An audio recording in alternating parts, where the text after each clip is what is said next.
BJP Congress ने अपने विधायकों को एकजुट कर लिया है। अपने अपने विधायकों को एकजुट करने के लिए कांग्रेस के सभी हिमाचल शिफ्ट किए गए हैं एमएलएज और बीजेपी ने अपने विधायकों को निजी होटल में ठहरा दिया है। दोनों पार्टियां अपने अपने विधायकों को प्रशिक्षण दे रही हैं किस तरह से राज्यसभा चुनाव में वोटिंग करनी है। बैलेट पेपर से जिस तरह से वोट होगी उस पर क्या डूज एंड डोंट हैं उसको समझाया जा रहा है। सभी जो नए जो खास करके विधायक हैं उनको बताया जा रहा है कि राज्यसभा चुनाव में वोटिंग की प्रक्रिया कैसे होती है, क्या कुछ इसमें सावधानियां बरतनी होंगी। इसको लेकर के भारतीय जनता पार्टी, कांग्रेस पार्टी दोनों तरफ से अपने विधायकों को एकजुट करके ट्रेनिंग देने की तैयारी शुरू हो गई है। भारतीय जनता पार्टी हरियाणा में अपने विधायकों को निजी होटल में ठहरा चुकी है, तो वहीं कांग्रेस पार्टी के सभी विधायक इस वक्त हिमाचल प्रदेश के कुफरी में हैं, होटल में ठहरे हुए हैं और वहां पर उन्हें ट्रेनिंग दी जा रही है। राज्यसभा चुनाव को लेकर के सरगर्मियां तेज उतनी हो गई हैं कि बीजेपी कांग्रेस दोनों तरफ से अपने अपने विधायकों को इस वक्त संभाला जा रहा है और अपने विधायकों को लेकर के दोनों पार्टियां अलर्ट मोड पर हो गई हैं। ऐसे में दोनों पार्टियों की तरफ से अपने अपने विधायकों को निजी होटल में ठहराया गया है। कांग्रेस पार्टी ने हरियाणा से दूर हिमाचल प्रदेश में अपने विधायकों को प्रशिक्षण देने का मन बनाया, तो वहीं बीजेपी इस वक्त अपने विधायकों को हरियाणा में ही निजी होटल में ठहरा करके ट्रेनिंग दे रही है। तो अब हरियाणा राज्यसभा चुनाव में बीजेपी ने भी चंडीगढ़ में अपने विधायकों को ठहराया है। कांग्रेस पहले ही हिमाचल पुलिस के पहरे में अपने विधायकों को ठहरा चुकी है।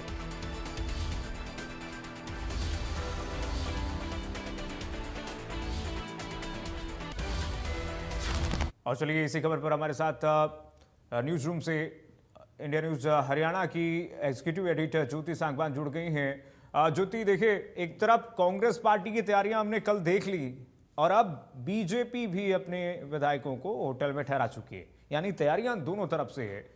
क्या इस वक्त दिख रहा है समीकरण? खेला होबे वाली स्थिति होगी अंतिम दांव पर? आज देखिए 15 तारीख हो गए।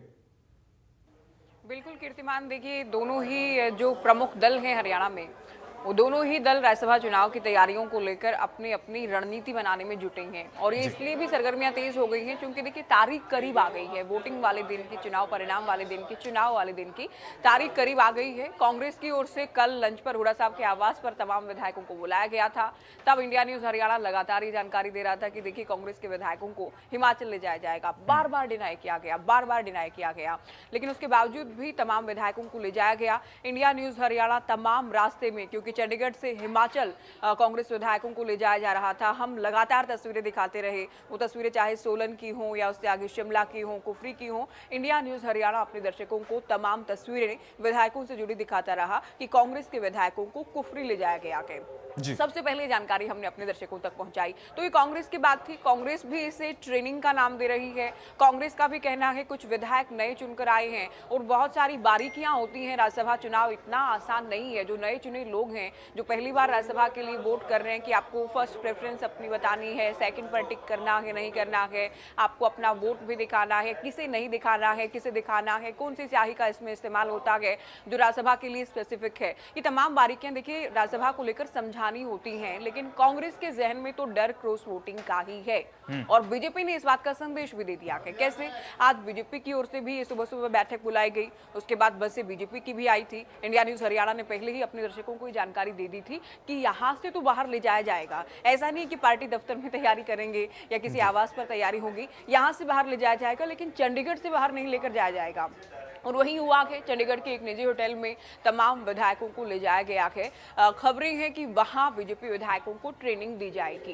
इंडिया न्यूज हरियाणा ने मोहनलाल बडोली से, हमारे संवाददाता साहिल लगातार तमाम नेताओं से बात कर रहे थे। मोहनलाल बडोली से बात की, कृष्णलाल पंवार से बात की, श्रुति चौधरी से बात की, तमाम बड़े नेताओं से बात की गई और उनसे पूछा भी गया कि आप लोगों का क्या मकसद है, क्या आप लोग भी जिस तरह से कांग्रेस अपने विधायकों को बाहर लेकर गई है, आप लोग भी लेकर जाएंगे? तब उनकी प्रतिक्रियाएं जो सामने आई कि हम चंडीगढ़ से बाहर नहीं जा रहे हैं। और बिल्कुल देखिए चंडीगढ़ के निजी होटल ले जाया गया जहां उन्हें ट्रेनिंग दी जाएगी, क्योंकि बीजेपी के भी कुछ नए विधायक हैं और ये कहने को कहा जाता है, लेकिन पूरी प्लानिंग, पूरी रणनीति, क्योंकि बीजेपी के एक उम्मीदवार तो संजय भाटिया हैं और जो 3 चेहरे हैं उनमें से केवल एक चेहरा क्लियर है संजय भाटिया का, जो राज्यसभा जा ही जा रहे हैं दूसरी सीट के लिए पिंच फंसा के। तो वहां ये रणनीति बनाई जाएगी, कैसे आपको अपनी पहली वरीयता संजय भाटिया को रखना है, दूसरी चॉइस में, दूसरी जो प्रेफरेंस है आपकी, उसमें आपको सतीश नांदल को रखना है, क्योंकि सतीश नांदल बीजेपी के प्रदेश उपाध्यक्ष भी हैं, इंडिपेंडेंट आए हैं। 3 इंडिपेंडेंट उनके साथ नॉमिनेशन फाइल करवाने के लिए गए थे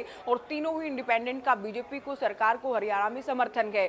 मोहनलाल बडोली भी बार बार कह चुके हैं, आज भी इंडिया न्यूज हरियाणा से बातचीत में कहा, हमारा पूरा साथ समर्थन इंडिपेंडेंट को है। तो वहां ये बारीकियां उन्हें समझाई जाएंगी। बीजेपी को लेकर जब हम बात कर रहे हैं तो बीजेपी के खेमे में ऐसा नहीं कि क्रॉस वोटिंग का डर है, लोग कहें कि कांग्रेस को तो डर था इसलिए आप कह रहे गए हैं, लेकिन बीजेपी को कोई डर नहीं है। बीजेपी के पास एक बड़ा नंबर है, सरप्लस विधायक हैं, 3 निर्दलीय भी हैं, बीजेपी के ही 17 सरप्लस हैं, प्लस 3 निर्दलीय हैं और 2 इनेलो वाले हैं। जहां तक है कांग्रेस के साथ तो नहीं जाएंगे, उन पर ये नजर बनी हुई है कि वो वोटिंग से खुद को अलग रखेंगे तो भी कांग्रेस को भी फायदा होगा।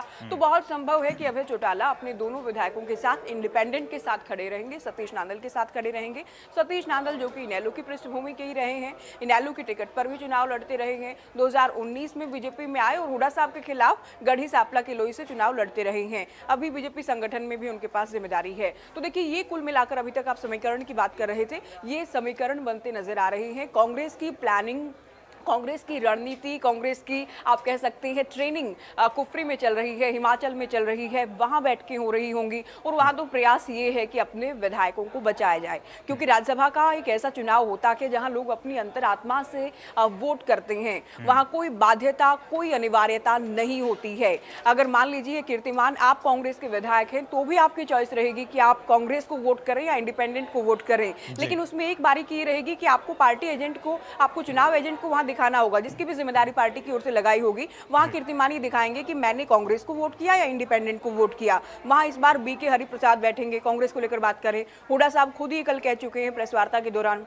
कि वो खुद भी विधायकों के वोट देखेंगे, किसने किसको वोट किया। तो बीके हरिप्रसाद देखेंगे, हुड्डा साहब देखेंगे कांग्रेस के विधायक ने किसको वोट किया। अंतरात्मा से भी अगर वोट करेंगे तो अनुशासनात्मक कार्रवाई हो सकती है। ऐसा बिल्कुल नहीं है कि किसी की सदस्यता चली जाए या दल बदल का रूल उन पर लागू हो जाए, नियम लागू हो जाए। तो ये एक बड़ा कारण है कि इसमें व्हिप जारी नहीं होता और इसी कारण के चलते, इसी नियम के चलते कांग्रेस के जहन में डर है।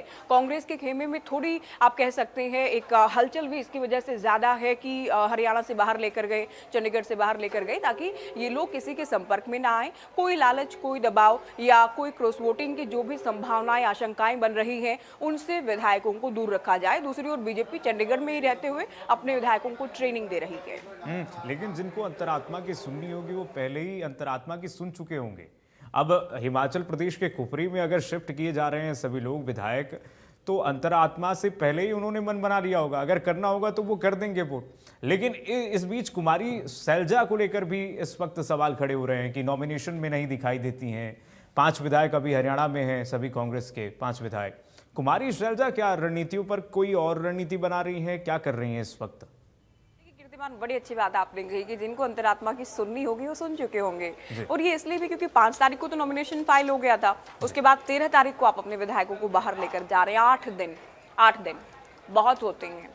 नॉमिनेशन फाइल किया उस दिन भी क्लियर था कि चुनाव लड़ने ही आए हैं सतीश नांदल। ऐसा बिल्कुल नहीं कि अपना जो नॉमिनेशन है या नामांकन है वापस वो ले लेंगे, ऐसा बिल्कुल नहीं था। नॉमिनेशन वापस लेने की तारीख के बाद भी कुछ दिन गुजरे तो जिनसे संपर्क करना था इंडिपेंडेंट को, या जो रणनीतिकार थे जिनको संपर्क करना था, या बीजेपी के भी, क्योंकि नेता तो हैं ही, टेक्निकली ठीक है इंडिपेंडेंट हैं, लेकिन बीजेपी का भी पूरा साथ है सतीश नांदल को, तो बीजेपी को भी अगर संपर्क करना था तो ये समय अवधि, ये टाइम काफी था। और उसके बावजूद भी जिस बात की हम पहले भी चर्चा कर रहे थे कि विधायकों को तो आप लेकर गए हैं, लेकिन जिनको अपने मन की सुननी है या जिनको किसी लालच, दबाव, शहवात के इस खेल में आना है, उसका हिस्सा बनना है, तो उनके करीबी भी तो यहाँ हैं, उनके रिश्तेदार भी यहाँ हैं, उनके परिजन भी यहाँ हैं। विधायकों को ना सही लेकिन उनको तो अप्रोच किया जा सकता है। तो पहले भी पूरी संभावना थी, अब भी पूरी संभावना है। आसान बिल्कुल नहीं है क्रॉस वोटिंग का ये खेल, क्योंकि चुनाव आसपास नहीं है कीर्तिमान। बहुत बार ये होता है कि चुनाव पास होते हैं और दूसरी पार्टी आपको ये कहे कि देखिए हमारी लहर है, या खुद आप भी भाप जाए इस बात को, आपको कोई टिकट देने का लालच, आश्वासन या ऑफर दिया जाए, वो बिल्कुल नहीं है।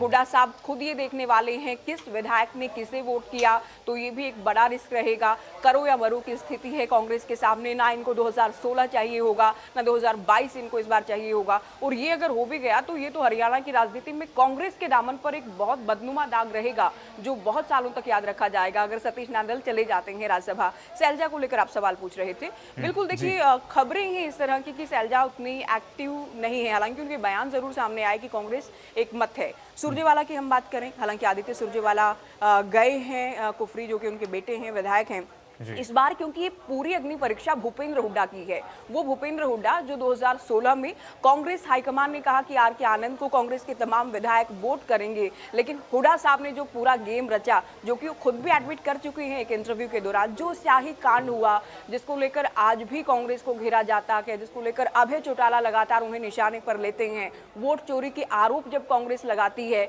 तब बीजेपी वाले कहते हैं कि वोट चोरी तो आपने 2016 में की थी। तो इस बात की मैं चर्चा क्यों कर रही हूँ, सुरजेवाला और सैलजा की जब बात हो रही है, क्योंकि इस बार अग्नि परीक्षा है भूपेंद्र हुड्डा की। कुछ विधायक वो हैं जो सैलजा के साथ आते हैं, कुछ जाहिर है वो भी होंगे जो सुरजेवाला के साथ है। उनका क्या रहेगा कदम, हालांकि जब वोट दिखाना होता है, हाईकमान को संदेश जाना होता है, तो अगर सैलजा के करीबी विधायक वोट करेंगे इंडिपेंडेंट को, मान लीजिए, हम केवल मान लीजिए कि हाइपोथेटिकल सिचुएशन है, हम नहीं कह रहे कि वो करेंगे ही करेंगे, अगर करेंगे तो राहुल गांधी को, हाईकमान को जानकारी होगी कि इनके करीबी विधायकों ने अपने उम्मीदवार को वोट नहीं किया है, लेकिन करमवीर बुद्ध फाइनली राज्यसभा नहीं पहुंचेंगे, तो ये ठीकरा किसके सिर पर फूटेगा? ये भूपेंद्र हुड्डा नेता प्रतिपक्ष के सिर पर फूटेगा। तो देखिए, हुड्डा साहब बिल्कुल ये चाहेंगे कि राज्यसभा में इस बार जीत हो। सैलजा और सुरजेवाला के जो करीबी लोग हैं, अगर वो चाहेंगे, उन्हें कोई इशारा कर दिया जाएगा, वो कोई गेम कर देते हैं, तो ये भी देखना होगा। तो ये बड़ी जिम्मेदारी, ये बड़ी परीक्षा, अग्नि परीक्षा इसे मैं कह रही हूँ, ये भूपेंद्र हुड्डा की है। बहुत आसान नहीं है क्रॉस वोट करना, क्योंकि ना चुनाव करीब है और ये संख्या भी बहुत बार ये होता है कि मार्जिन बहुत कम है, अंतर बहुत कम है, 1 या 2 विधायकों की दरकार है।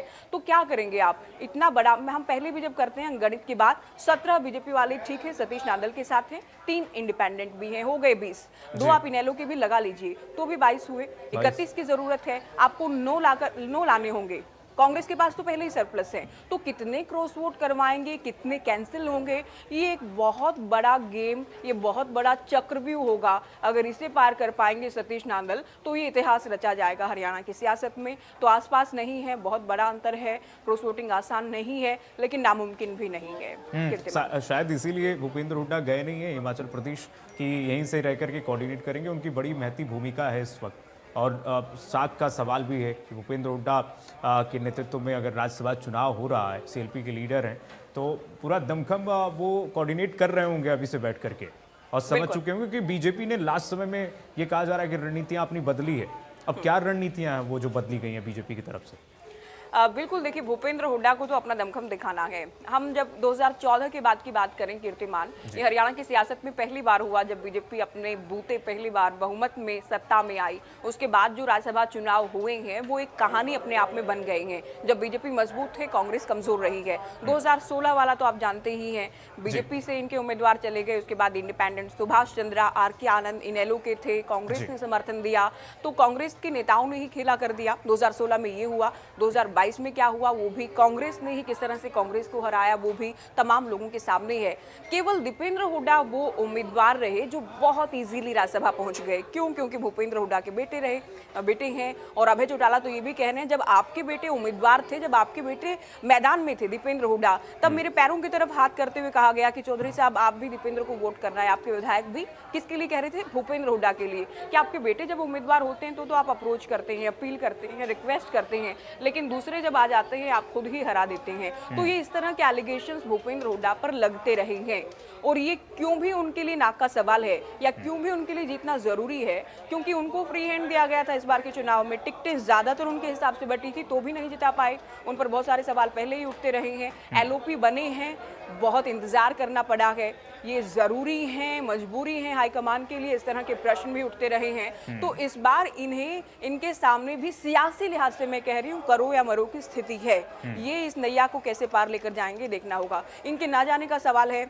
तो पहले भी हमारे पास ये खबरें थी कि दीपेंद्र हुड्डा जाएंगे, दीपेंद्र हुड्डा हो या बाकी सांसद हों कांग्रेस के, वो पहुंचे हैं शैलजा की हाँ हम बात नहीं कर रहे हैं। बीके हरिप्रसाद, वो भी हमने तस्वीरें लगातार दिखाई बस की, बीके हरिप्रसाद राव नरेंद्र सिंह जो कि लास्ट मिनट तक डिनाई कर रहे थे, उस वक्त भी डिनाई कर रहे थे जब सामान बसों में रखा जा रहा था, जब विधायक बसों में चढ़ रहे थे, जब वो खुद भी बस में चढ़ गए थे, तब भी उनकी ओर से कहा गया कि हम तो एमएलए फ्लैट्स जा रहे हैं, मैं पीसीसी दफ्तर जा रहा हूँ, ये बातें कही गई क्योंकि इस बात को छुपाया भी जा रहा था कि कहाँ विधायक जाएंगे। आप जानते हैं जहाँ ये विधायक जाते हैं वहाँ ना इनसे टेलीफोनिकली बात हो पाती है, ना ये किसी के संपर्क में होते हैं, इन पर नजर भी एक तरह से रहती है, कहा जाता है प्रशिक्षण हो रहा है, लेकिन उन पर निगरानी पूरी रहती है कि इन्हें किसी भी तरह से बचाया जा सके। एक प्रश्न में आप ये भी कहते हैं कि 5 से 6 विधायक नहीं गए, बिल्कुल कुछ विधायक नहीं गए। मोहम्मद इलियास की हम बात करें, स्वास्थ्य कारणों का हवाला दिया गया। चंद्रमोहन जो कि शैलजा के करीबी विधायकों में जिनकी गिनती होती है नहीं गई, स्वास्थ्य कारणों का हवाला दिया गया। विनेश फोगाट को लेकर हम पहले भी बता रहे थे कि उनका बेटा क्योंकि छोटा है वो इस बात का हवाला दे सकते हैं। ज्योति, आ रहा हूं आपके पास जल्दी, थोड़ा साहिल का रुख कर लेते हैं क्योंकि हमारे सहयोगी चंडीगढ़ से